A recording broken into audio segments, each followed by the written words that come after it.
থামুন! নির্বাচন কমিশন একটি নতুন নিয়ম জারি করেছে। এই মুহূর্তে যদি আপনার কাছে ভোটার কার্ড সংশোধনের জন্য কোনো হিয়ারিংয়ের নোটিশ আসে, তবে আপনি একটি মারাত্মক ভুল করতে চলেছেন। নির্বাচন কমিশন হিয়ারিংয়ের নিয়ম পুরোপুরি পাল্টে দিয়েছে। আপনি হয়তো ভাবছেন পাশের পঞ্চায়েত অফিস বা বিডিও অফিসে গেলেই হবে, কিন্তু না। নির্বাচন কমিশন এবার এআই দিয়ে সেই সমস্ত ভুয়ো ভোটার বা যাদের নাম ডবল এসেছে তাদের ধরছে এবং তাদেরকে একটি উচ্চপদস্থ অফিসে পাঠানো হচ্ছে। সঠিক জায়গায় সঠিক সময় সঠিক প্রমাণপত্র নিয়ে উপস্থিত না হলে আপনার নাম স্থায়িতভাবে বাতিল হবে। নতুন নিয়ম কি বলছে, সেই অফিসটি ঠিক কোথায়, চলুন বিস্তারিত জানতে ভিডিওটি শুরু থেকে শেষ অবধি দেখুন। তোমরা যদি আমার চ্যানেলে নতুন হয়ে থাকো, চ্যানেলটিকে সাবস্ক্রাইব করে পাশে বেল আইকনটি প্রেস করে দেবেন। তো চলুন ভিডিওটা শুরু করি। ভোটার তালিকা সংশোধনের নির্বাচন কমিশন একটি বিরাট পরিবর্তন এনেছে। আপনার নাম যদি তালিকা থেকে বাদ যাওয়ার নোটিশ আসে, তবে এখন কোথায় যেতে হবে? আগে আমরা ভাবতাম পঞ্চায়েত বা হয়তো বিডিও অফিস হিয়ারিংয়ে হবে, কিন্তু সেই নিয়মে পরিবর্তন এসেছে। আজকের ভিডিওতে জানবো পরিবর্তন কেন এলো, কারা নোটিশ পাবেন এবং সবচেয়ে জরুরি হিয়ারিংয়ে ঠিক কোথায় হবে। পরিবর্তনের কারণ। এই পরিবর্তনের মূল কারণ হলো এসআইআর বা বিশেষ নিবিড় সংশোধন।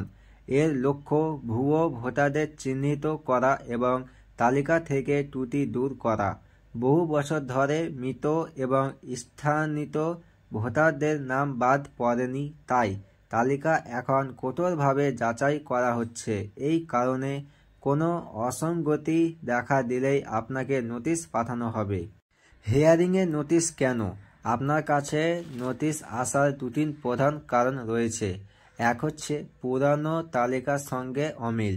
আপনার এন্ট্রি 2002 সালের ভোটার তালিকার সঙ্গে মিলছে না।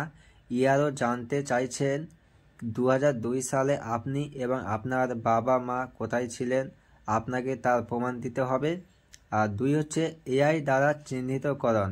নির্বাচন কমিশন ভুয়ো ভোটার ধরতে এখন আর্টিফিশিয়াল ইন্টেলিজেন্স এআই ব্যবহার করছে। এআই আপনার ছবি চিহ্নিত করে একাধিক এন্ট্রি বা সামান্য অসঙ্গিত ধরলে সঙ্গে সঙ্গে নোটিশ আসবে।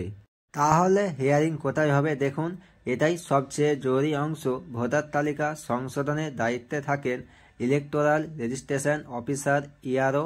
কমিশনের নতুন নিয়ম অনুযায়ী এই গুরুত্বপূর্ণ হিয়ারিং কখনোই পঞ্চায়েত অফিস বা সাধারণ বিডিও অফিসে হবে না। ইআরও সাধারণত বিডিও থেকে উচ্চ পদমর্যাদার অফিসার হন। সঠিক স্থান। বেশিরভাগ ক্ষেত্রে হিয়ারিং হয় উপ বিভাগীয় আধিকারিক, এসডিও বা সাব ডিভিশনাল অফিসার কার্যালয়ে। আপনার নোটিশে ইআরও অফিস বা মহকুমা স্তরের যে স্থানে নাম লেখা থাকবে আপনাকে সেখানেই যেতে হবে। হিয়ারিংয়ের প্রস্তুতি। নোটিশ পেলে আতঙ্কিত না হয়ে প্রস্তুতি নিন। 1. প্রয়োজনীয় নথি। হিয়ারিংয়ের সময় আপনাকে প্রমাণ হিসাবে আধার কার্ড, পাসপোর্ট এবং 2002 সালের তালিকার মতো 11টি নির্ধারিত নথির মধ্যে যে কোনো একটি দাখিল করতে হতে পারে। 2 হচ্ছে তথ্য যাচাই। ইআরও আপনার ঠিকানা, আপনার পরিচয় এবং পারিবারিক সম্পর্ক যাচাই করবেন। সব তথ্য নির্ভুল ও স্পষ্ট দেবেন। উপসংহার ও অনুরোধ আপনাদের কাছে। আজকের মূল বিষয়গুলো সংক্ষেপে। হিয়ারিংয়ের দায়িত্বে ইআরও এবং স্থান এসডিও বা মহকুমা স্তরের অফিস। নোটিশ পেলে নোটিশে উল্লিখিত তারিখ ও স্থানে প্রয়োজনীয় নথি নিয়ে উপস্থিত হন।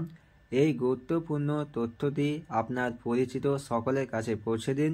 ভিডিওটি ভালো লাগলে লাইক করুন এবং আরও জরুরি তথ্যের জন্য চ্যানেলটি সাবস্ক্রাইব করুন। ধন্যবাদ।